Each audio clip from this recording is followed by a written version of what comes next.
आने दो इस फौजी को। आज मैं इसे दिखाऊंगा कि पुलिस क्या होती है। फौजी है तो क्या हुआ, है तो मेरे इलाके में, वर्दी का रौब दिखाता है। आज इसका रौब मैं उतारूंगा। जेठ की दोपहरी थी। सूरज आसमान के बीचों बीच खड़ा होकर आग बरसा रहा था। रामपुर गांव की ओर जाने वाली सड़क, जो वर्षों से पक्की होने की बाट जोह रही थी, धूल और सन्नाटे में लिपटी हुई थी। लू के थपेड़े पेड़ों के पत्तों को भी झुलसा रहे थे।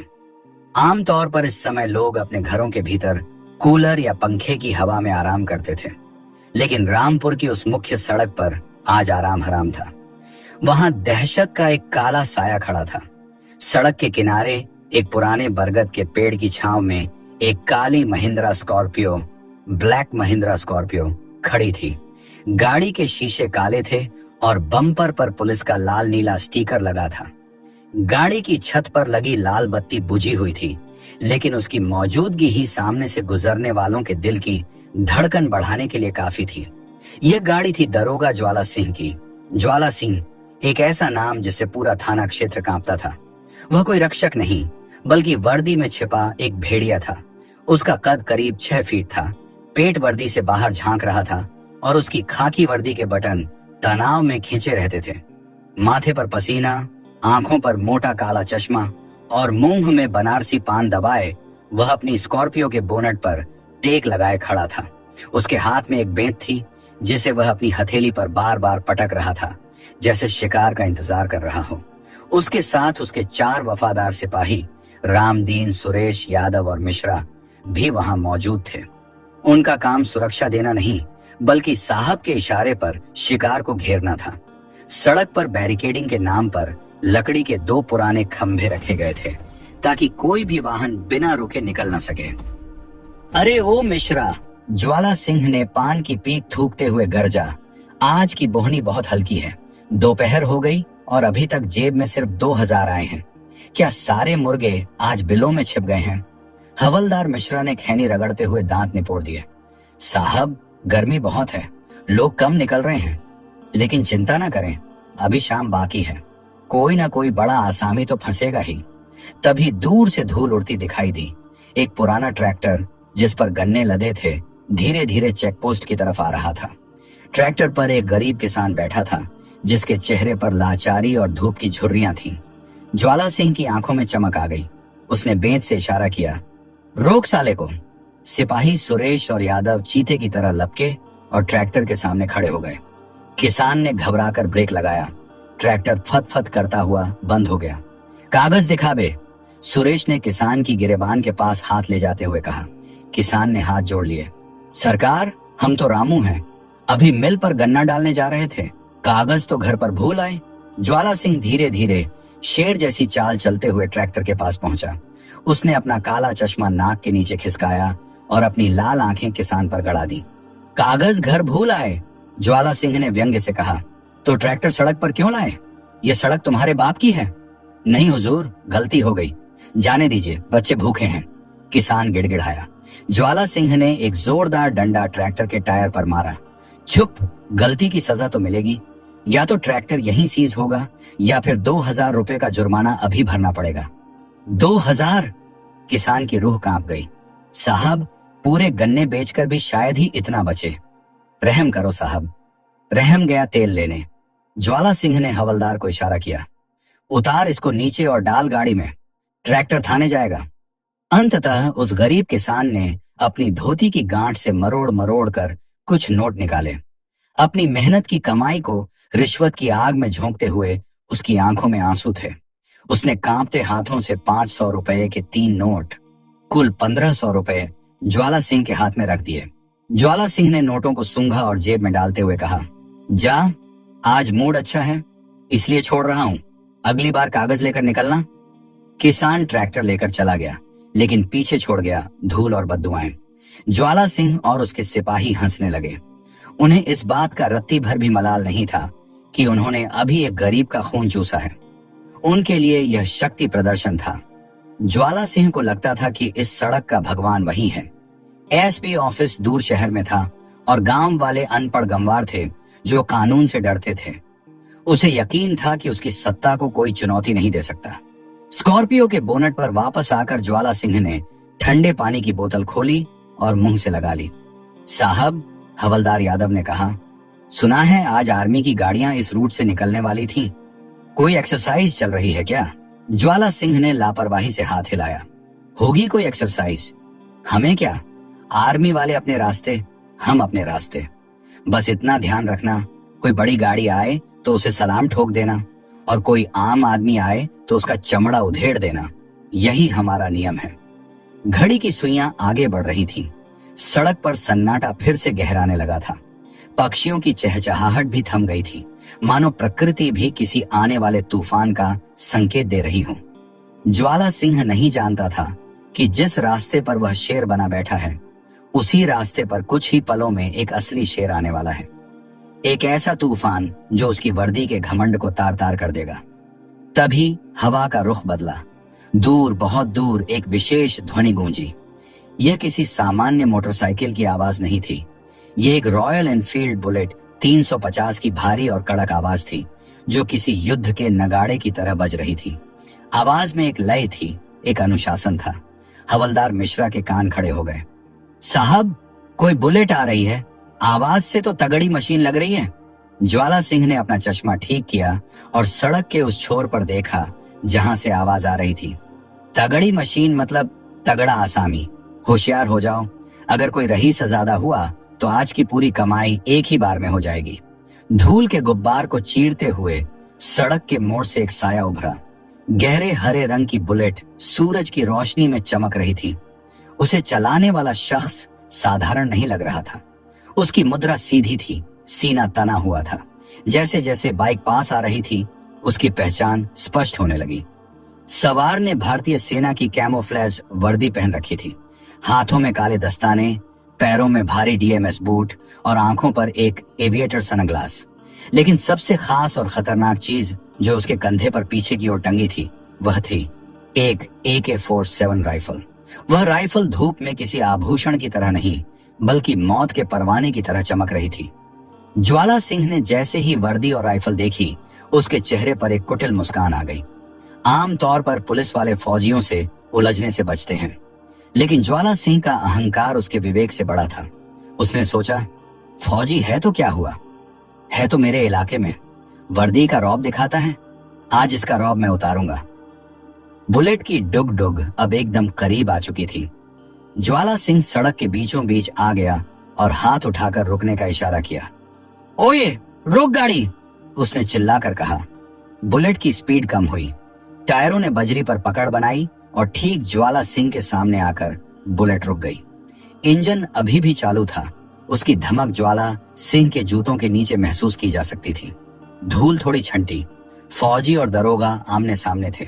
यही वह पल था जब शांति का अंत हुआ और संघर्ष की शुरुआत होने वाली थी। रामपुर की सड़क अब युद्ध का मैदान बनने जा रही थी। ज्वाला सिंह ने एक कदम आगे बढ़ाया और विक्रम की बुलेट के हैंडल पर अपना डंडा मारते हुए बोला, सुना नहीं क्या, गाड़ी बंद कर। विक्रम ने अपनी आंखों पर लगे काले एविएटर सनग्लास को धीरे से उतारा और उसे अपनी वर्दी की जेब में रखा। उसकी आंखें तीखी, स्थिर और अंगारों जैसी लाल सीधे ज्वाला सिंह की आंखों में झांक रही थी। उन आंखों में डर नहीं था, सिर्फ सवाल थे। विक्रम ने इंजन बंद कर दिया। अचानक वहां खामोशी छा गई। क्या बात है इंस्पेक्टर साहब? विक्रम की आवाज भारी और शांत थी। उसमें किसी तरह की घबराहट नहीं थी, बल्कि एक चट्टान जैसी मजबूती थी। मैं एक सेवारत सैनिक हूं, अपनी ड्यूटी पर जा रहा हूं, मुझे क्यों रोका गया? ज्वाला सिंह को यह शांति पसंद नहीं आई। उसे आदत थी लोगों के गिड़गिड़ाने की, हुजूर, माई बाप कहने की। विक्रम का यह आत्मविश्वास उसे चुभ गया। ज्वाला सिंह ने पान की पीक सड़क पर थूकी और हंसते हुए अपने हवलदारों की तरफ देखा। अरे देखो रे, फौजी साहब हमसे पूछ रहे हैं कि क्यों रोका, लगता है नए नए भर्ती हुए हैं। हवलदार सुरेश और रामदीन खीसे निपोड़ने लगे और धीरे धीरे बुलेट को घेरने लगे। ज्वाला सिंह वापस विक्रम की ओर मुड़ा। उसका लहजा अब अपमानजनक हो गया था। ओ ये फौजी, तुम सीमा पर होगे शेर, यहाँ सड़क पर हम ही जंगल के राजा हैं, समझ में आया? ज्वाला सिंह ने विक्रम की वर्दी के कॉलर की तरफ इशारा किया। ये वर्दी पहनकर क्या समझते हो, चालान नहीं कटेगा? हेलमेट कहाँ है तुम्हारा? विक्रम ने संयम बनाए रखा। उसने बुलेट के साइड मिरर की ओर इशारा किया जिस पर उसका आर्मी हेलमेट टंगा था। हेलमेट है मेरे पास, लेकिन गांव के रास्ते पर और इतनी गर्मी में मैंने उसे थोड़ी देर के लिए उतारा था। और वैसे भी डिफेंस पर्सनल को ड्यूटी के दौरान वर्दी में कुछ रियायतें होती हैं जो शायद आपको पता होनी चाहिए। रियायत? कानून सिखाएगा तू मुझे? ज्वाला सिंह का पारा चढ़ गया। वह विक्रम के और करीब आया। उसके मुंह से पान और गुटखे की बदबू आ रही थी। कागज दिखा गाड़ी के, लाइसेंस, आरसी, प्रदूषण, सब निकाल। और अगर एक भी कागज कम हुआ तो यह बुलेट अभी थाने में खड़ी होगी और तू पैदल मार्च करता हुआ जाएगा। विक्रम ने गहरी सांस ली। वह जानता था कि उसके पास सारे कागज हैं। फौज में अनुशासन का मतलब ही होता है हर चीज को अप टू डेट रखना। उसने शांति से अपनी जेब से अपना आर्मी आईडी कार्ड निकाला और दरोगा के सामने किया। इंस्पेक्टर साहब, ये मेरा आईडी है। गाड़ी के कागज मेरे बैग में हैं, लेकिन आप जिस लहजे में बात कर रहे हैं वह एक वर्दीधारी को शोभा नहीं देता। मैं देश का सिपाही हूँ, कोई चोर उचक्का नहीं। ज्वाला सिंह ने झपट्टा मारकर विक्रम के हाथ से आईडी कार्ड छीन लिया। उसने कार्ड को उल्ट पलट कर देखा और फिर लापरवाही से उसे अपनी जेब में डाल लिया। ये एक बहुत बड़ी गलती थी। एक फौजी का आईडी कार्ड उसकी पहचान, उसका सम्मान होता है। उसे इस तरह जब्त करना गैर कानूनी था। विक्रम की मुट्ठियां भींच गईं। उसके हाथों की नसें उभर आईं। मेरा आईडी वापस कीजिए, विक्रम ने थोड़ी सख्त आवाज में कहा। ज्वाला सिंह हंसा, एक बहुत ही भद्दी हंसी। आईडी चाहिए तो ले, 5,000 रुपया निकाल, जुर्माने के। ज्वाला सिंह ने अपना हाथ आगे फैला दिया। तुम फौजियों को तो बहुत मोटी तनख्वाह मिलती है, मुफ्त की शराब मिलती है। थोड़ा पैसा यहाँ पुलिस वेलफेयर में भी दान कर दो। यह शब्द मुफ्त की शराब और मोटी तनख्वाह विक्रम के कानों में पिघले हुए शीशे की तरह उतरे। यह सिर्फ उसका अपमान नहीं था, यह उन हजारों शहीदों का अपमान था जो तिरंगे में लिपट कर घर आते हैं। विक्रम धीरे से बुलेट से नीचे उतरा। उसने स्टैंड लगाया। अब वह पूरी लंबाई 6 फीट 2 इंच में दरोगा के सामने खड़ा था। पैसे? विक्रम ने दबे हुए गुस्से के साथ कहा।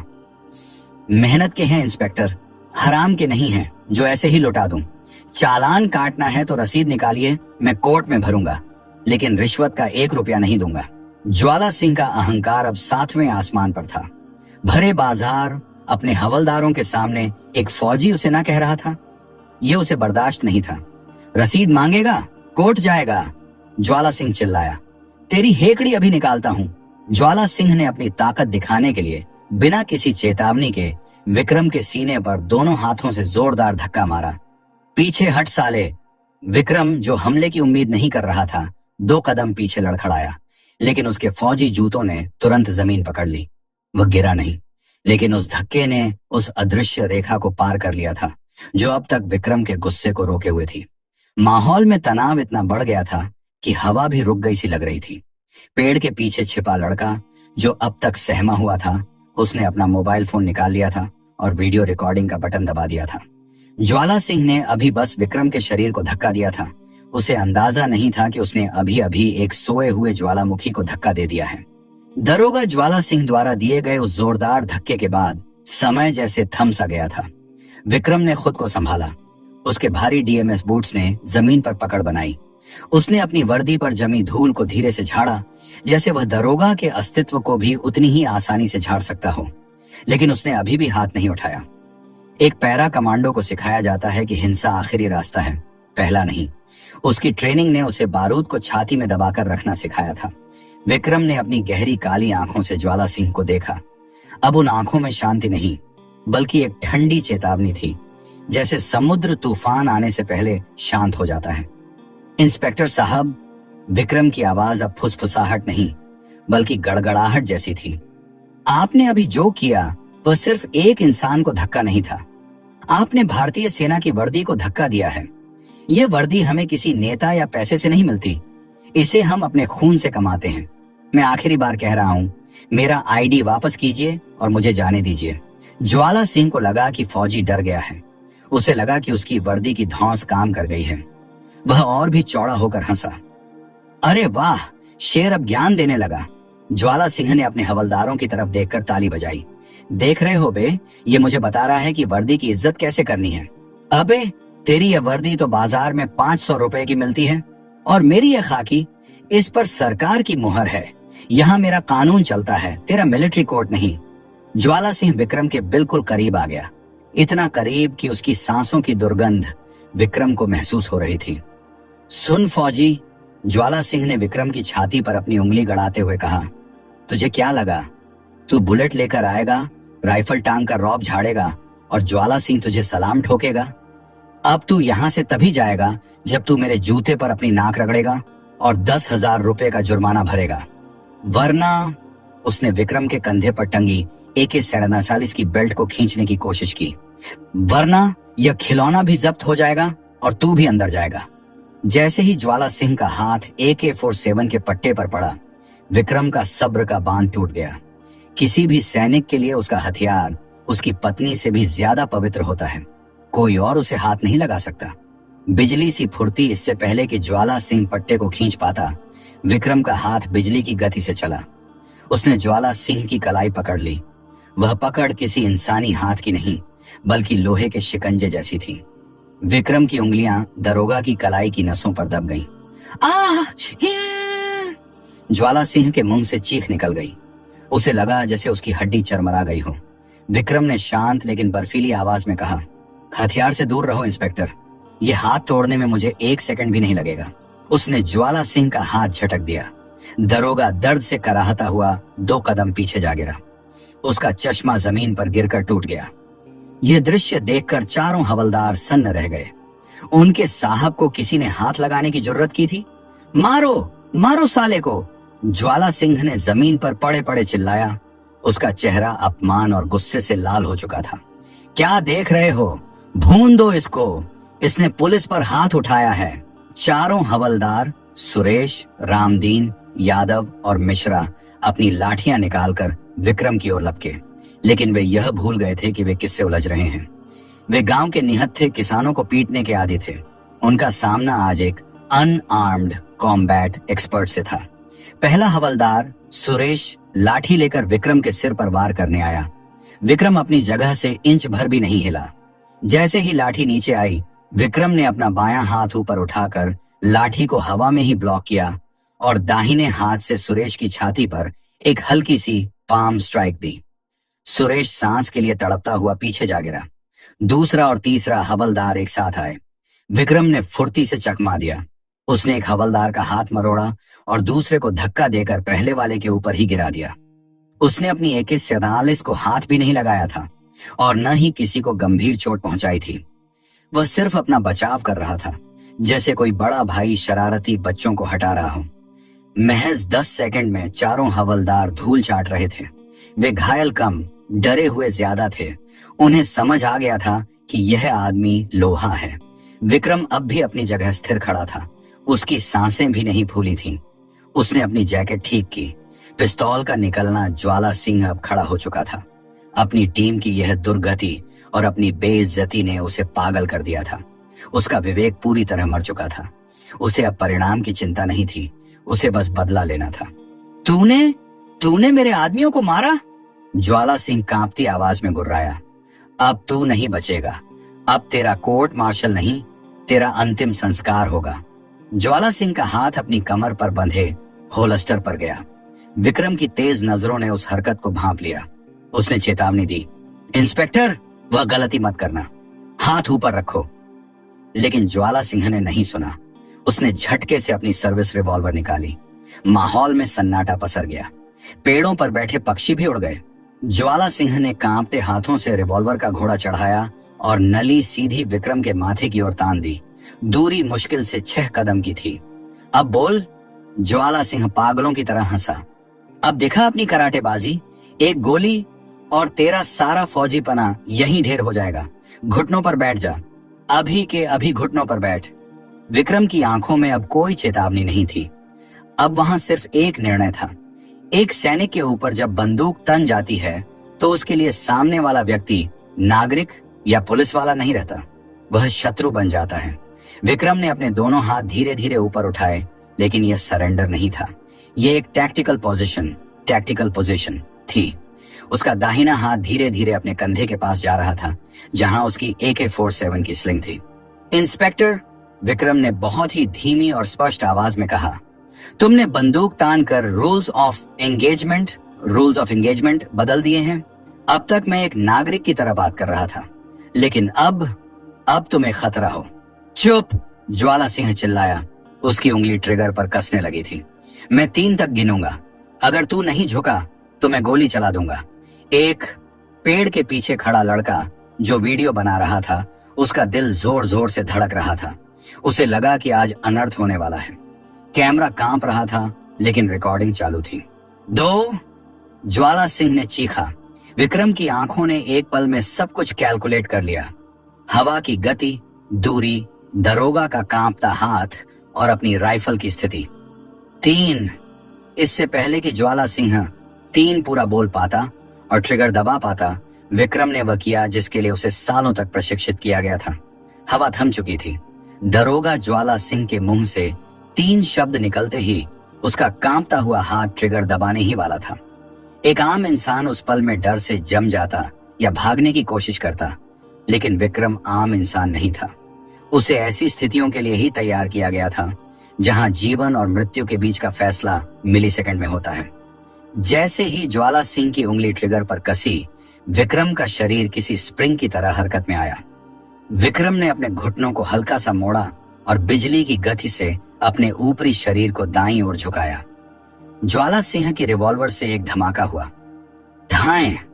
गोली विक्रम के कान के पास से सनसनाती हुई निकली और पीछे खड़े पेड़ के तने में जा धंसी। अगर विक्रम ने वह हरकत न की होती तो गोली सीधा उसके माथे के बीचों बीच लगती। गोली चलते ही विक्रम का कॉम्बैट मोड पूरी तरह सक्रिय हो गया।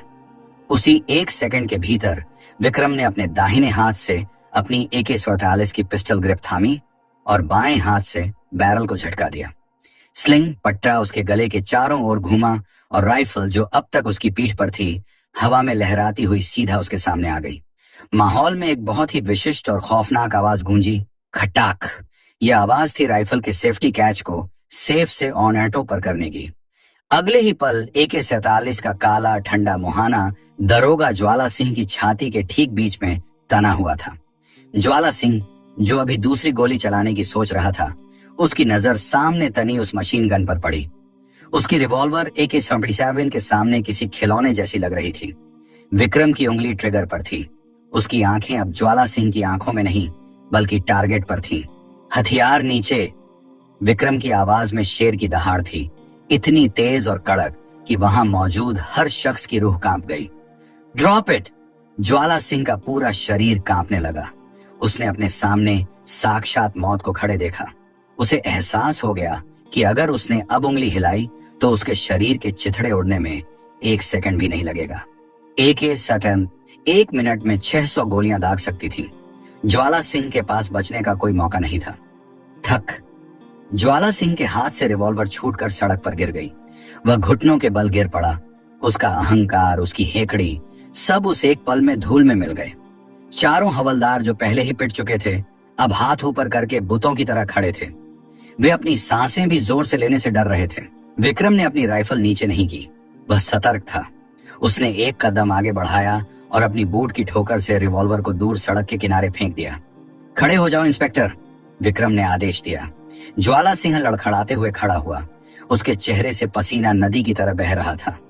उसकी खाकी वर्दी पसीने से काली हो चुकी थी। विक्रम ने शांत मगर सख्त आवाज में कहा, तुमने अभी एक निहत्थे सैनिक पर गोली चलाई। तुम्हें पता है ये क्या है? उसने अपनी राइफल की तरफ इशारा किया। यह असॉल्ट राइफल है। इसे हम सीमा पर दुश्मनों का सीना चीरने के लिए इस्तेमाल करते हैं। हम इसे कभी अपने देशवासियों पर नहीं तानते, लेकिन तुमने वर्दी की कसम तोड़ी है। विक्रम की आवाज में दर्द और गुस्सा दोनों था। तुम जैसे लोगों की वजह से ही खाकी बदनाम होती है। हम वहां -40 डिग्री में मरते हैं ताकि देश सुरक्षित रहे, और तुम यहाँ अपनी ही जनता को लूट रहे हो। तुम्हें शर्म नहीं आती? ज्वाला सिंह के मुंह से एक शब्द नहीं निकल रहा था। उसका गला सूख चुका था। वह बस हाथ जोड़कर खड़ा था। साहब, गलती हो गई, माफ कर दो साहब। बच्चों की कसम, अब नहीं करूंगा। विक्रम ने घृणा से उसे देखा। माफी मुझसे नहीं, उस वर्दी से मांगो जिसे तुमने मैला किया है। उसी समय पेड़ के पीछे छिपा वह साहसी लड़का, जिसका नाम रोहन था, अपना काम पूरा कर चुका था। रोहन ने पूरी घटना अपने मोबाइल कैमरे में कैद कर ली थी। दरोगा का गाली देना, धक्का मारना, पैसे मांगना और अंत में विक्रम पर गोली चलाना, सब कुछ रिकॉर्ड हो गया था। वीडियो की क्वालिटी साफ थी और आवाज भी स्पष्ट थी। रोहन जानता था कि अगर पुलिस वालों ने उसे देख लिया तो वे उसका फोन तोड़ देंगे। उसने चतुराई दिखाई। उसने तुरंत व्हाट्सएप खोला। जिले के पुलिस अधीक्षक, एसपी, सुपरिंटेंडेंट ऑफ पुलिस, जो एक ईमानदार और सख्त आईपीएस अधिकारी के रूप में जाने जाते थे, उनका पब्लिक ग्रीवांस नंबर रोहन के पास सेव था, जो एसपी साहब ने खुद अखबार में छपवाया था। रोहन ने कांपते हाथों से वीडियो अटैच किया और कैप्शन लिखा, सर, अर्जेंट, रामपुर रोड पर दरोगा ज्वाला सिंह ने एक आर्मी जवान पर गोली चलाई है। जवान ने अपनी जान बचाने के लिए राइफल तानी है। कृपया जल्दी मदद भेजें, स्थिति बहुत खराब है। उसने सेंड बटन दबाया। स्क्रीन पर पहले एक टिक आया, फिर 2 टिक और फिर 2 नीले टिक। एसपी साहब ऑनलाइन थे। उन्होंने वीडियो देख लिया था। सड़क पर अभी भी तनाव बना हुआ था। विक्रम ने अपनी राइफल का बैरल थोड़ा नीचे किया, लेकिन सेफ्टी लॉक वापस नहीं लगाया। उसने ज्वाला सिंह और उसके हवलदारों को एक घेरे में खड़ा कर दिया था। जब तक मेरे सीनियर अधिकारी या मिलिट्री पुलिस एमपी नहीं आती, तुम में से कोई यहां से हिलेगा नहीं, विक्रम ने आदेश दिया। तुम अब पुलिस वाले नहीं, कैदी हो। ज्वाला सिंह अब गिड़गिड़ा रहा था। साहब जाने दो, बात यहीं रफा दफा कर देते हैं। मैं आपको 50,000 रुपये देता हूं, किसी को कुछ पता नहीं चलेगा। विक्रम हंसा, एक सूखी हंसी। यही तुम्हारी समस्या है इंस्पेक्टर। तुम्हें लगता है हर चीज की कीमत होती है। इज्जत और स्वाभिमान बाजार में नहीं बिकते। तभी ज्वाला सिंह की जेब में रखा फोन बज उठा। रिंगटोन थी सिंघम फिल्म का गाना। इस गंभीर माहौल में वह रिंगटोन एक भद्दा मजाक लग रही थी। ज्वाला सिंह ने डरते डरते फोन निकाला। स्क्रीन पर नाम चमक रहा था, एसपी सर ऑफिशियल। ज्वाला सिंह के पैरों तले से जमीन खिसक गई। उसने विक्रम की तरफ देखा। विक्रम के चेहरे पर एक निश्चिंत भाव था, जैसे उसे पता था कि न्याय अब रास्ते में है। फोन लगातार बज रहा था, जैसे कोई सायरन हो जो ज्वाला सिंह के अंत की घोषणा कर रहा हो। विक्रम ने सिर से इशारा किया, उठाओ, तुम्हारे कर्मों का फल लाइन पर है। ज्वाला सिंह ने कांपते हाथों से फोन के हरे बटन को स्वाइप किया और कान से लगाया। Hello sir. उधर से जो आवाज आई वह किसी विस्फोट से कम नहीं थी। दरोगा ज्वाला सिंह के कान पर लगा फोन अब फोन नहीं, बल्कि जलता हुआ अंगारा बन चुका था। दूसरी तरफ से जिले के पुलिस अधीक्षक, एसपी श्री राघवेंद्र राठौर की आवाज आ रही थी। एसपी राठौर अपनी ईमानदारी और सख्त मिजाज के लिए पूरे प्रदेश में मशहूर थे। उनकी आवाज इतनी तेज थी कि फोन के स्पीकर से बाहर छलक रही थी, जिसे पास खड़ा विक्रम और सन्नाटे में खड़े सिपाही भी सुन सकते थे। ज्वाला सिंह, एसपी की दहाड़ गूंजी। जी सर। ज्वाला सिंह की आवाज किसी चूहे जैसी बारीक हो गई थी। तुम्हें शर्म आनी चाहिए, एएसपी राठौर ने कहा। मैंने अभी अभी एक वीडियो देखा है। क्या तुम्हें वर्दी और रिवॉल्वर इसलिए दी गई थी कि तुम एक सेवारत सैनिक पर गोली चलाओ? तुम वसूली करते हो, जनता को पीटते हो, ये तो सुना था, लेकिन आज तुमने हद पार कर दी है। तुमने देश की सुरक्षा करने वाली वर्दी पर हमला किया है। ज्वाला सिंह गिड़गिड़ाया। सर, वो गलत फहमी हो गई थी सर। फौजी ने बदतमीजी की। खामोश, एसपी ने बीच में ही टोक दिया। झूठ मत बोलो, वीडियो में सब साफ दिख रहा है। तुमने पहले धक्का दिया, पैसे मांगे और फिर निहत्थे जवान पर गोली चलाई। अगर उस जवान ने अपनी ट्रेनिंग का इस्तेमाल न किया होता तो आज तुम्हारे हाथों एक हत्या हो चुकी होती। ज्वाला सिंह के पैरों से जान निकल गई। वह वहीं सड़क पर बैठ गया। एसपी ने अपना फैसला सुनाया। ज्वाला सिंह, मैं तुम्हें तत्काल प्रभाव से निलंबित, सस्पेंड करता हूं। तुम्हारे खिलाफ अटेम्प्ट टू मर्डर, हत्या का प्रयास और भ्रष्टाचार की एफआईआर दर्ज करने का आदेश दे दिया गया है। अपनी बेल्ट, टोपी और बैज अभी उतारो और अपनी रिवॉल्वर वहीं जमीन पर छोड़ दो। अगले 10 मिनट में सीओ फोर्स लेकर वहां पहुंच रहे हैं। अगर तुम वहां से हिले तो तुम्हें भगोड़ा घोषित कर दिया जाएगा। फोन कट गया। ज्वाला सिंह के हाथ से फोन छूटकर गिर गया। उसका चेहरा ऐसा हो गया था जैसे किसी ने उसका खून निचोड़ लिया हो। वह वही ज्वाला सिंह था जो 10 मिनट पहले खुद को भगवान समझ रहा था। अब वह एक अपराधी की तरह जमीन पर बैठा था। विक्रम, जिसने पूरी बात सुन ली थी, ने अपनी AK-47 का सेफ्टी कैच वापस लगाया। खट! उसने राइफल को वापस अपने कंधे पर टांग लिया। विक्रम ने ज्वाला सिंह की ओर एक कदम बढ़ाया। दरोगा डर के मारे पीछे खिसकने लगा। डरो मत, विक्रम ने शांत स्वर में कहा। सैनिक निहत्थे और हारे हुए दुश्मन पर वार नहीं करते। तुम्हारी सजा तुम्हें कानून देगा, मैं नहीं। विक्रम ने चारों हवलदारों की ओर देखा जो अभी भी बुतों की तरह खड़े थे। तुम लोग, विक्रम ने कड़क आवाज में कहा, अपने साहब की रिवॉल्वर उठाओ और उसे सुरक्षित रखो जब तक सीओ साहब नहीं आते। और याद रखना, वर्दी ताकत दिखाने के लिए नहीं, ताकत बनने के लिए होती है। हवलदारों ने शर्म से सिर झुका लिया। उन्होंने चुपचाप दरोगा की रिवॉल्वर उठाई और एक तरफ रख दी। ज्वाला सिंह ने कांपते हाथों से अपनी टोपी उतारी और अपने स्टार को देखने लगा, जिसे उसने आज अपने लालच के चलते खो दिया था। तभी पेड़ के पीछे से वह लड़का रोहन बाहर निकल आया। वह डरते डरते विक्रम के पास आया। फौजी भैया, रोहन ने धीरे से कहा। विक्रम ने अपना काला चश्मा पहना और मुस्कुराया। उसने रोहन के कंधे पर अपना भारी हाथ रखा। तुमने बहुत बहादुरी का काम किया है दोस्त, विक्रम ने कहा।